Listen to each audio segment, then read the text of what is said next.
নমস্কার বন্ধুরা, অ্যাস্ট্রোলজি থেকে আপনাদেরকে স্বাগত জানাই। আজকে মহাদেবের রুদ্র মন্ত্রটি বলবো। ওং তৎপুরুষায় বিদ্মহে মহাদেবায় ধীমহি তন্নো রুদ্র প্রচোদয়াৎ। এইটি 108 বার জপ করবেন। এটি আপনাদের বিপদ থেকে রক্ষা করবে। মা বেঁচে থাকলে মায়ের পা দিয়ে প্রণাম করুন।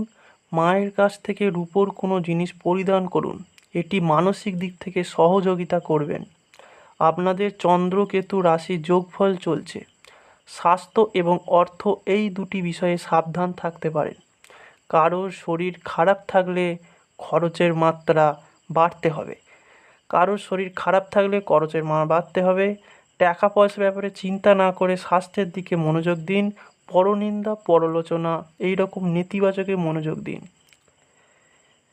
হতাশাগ্রস্ত হতে পারেন, ব্যয়বহুলে খরচ বাড়বে। চাকরিজীবী যারা আছেন ক্রমশ পদোন্নতি হতে পারে। রাজনীতিবিদরা সংযোগ হলে পদোন্নতি হতে পারে। যারা বিদেশ যাত্রায় যাবেন তাদের ভাগ্যদেবী সহায় আছেন। সন্তান সন্ততি থাকলে তাদের পদোন্নতি হতে গর্ব করবেন। যারা প্রেমিক আছেন বিবাহের জন্য বসন্তের স্বামী স্ত্রী প্রেমের বসনে ফুল ফুটুক না ফুটুক বিবাহের যোগ পরিলক্ষিত হবে।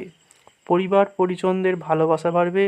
পরনিন্দা পরচর্চা থেকে বিরত থাকবেন।